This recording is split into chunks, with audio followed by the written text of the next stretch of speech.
এখনো পর্যন্ত এই বিজেপি শাসিত ভারতবর্ষের তাদের যে প্রত্যেক রাজ্যে কত নাম্বারে আছে, এখনো পর্যন্ত বিজেপি পশ্চিম বাংলাকে 2 নাম্বার করতে পারেনি। পশ্চিম বাংলাকে ভারতবর্ষের 1 নম্বর মুখ্যমন্ত্রী হচ্ছে মমতা বন্দ্যোপাধ্যায়।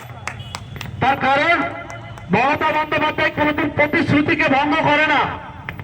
মমতা বন্দ্যোপাধ্যায় কোনোদিন বলেনি যে 15 লক্ষ টাকা দেবো, বিজেপির মতো মিথ্যে কথা বলে না। মমতা ব্যানার্জি বলেছে আমি 15 লক্ষ না, আমি 1500 টাকা দেব, কিন্তু মানুষের হাতে তুলে দেব।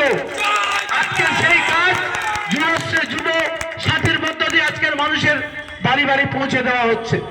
আজকের আপনারা জানেন কন্যাশ্রীর মধ্য দিয়ে, লক্ষ্মী ভান্ডারের মধ্য দিয়ে আজকের ভারত বাংলার বুকের প্রত্যেকটা বাড়িতে আজকের লক্ষ্মী ভান্ডার পৌঁছে যাচ্ছে।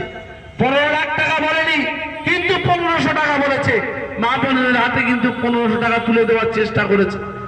এইভাবে প্রায় 94টা প্রকল্প চলছে, স্বাস্থ্যসাথী প্রকল্প চলছে।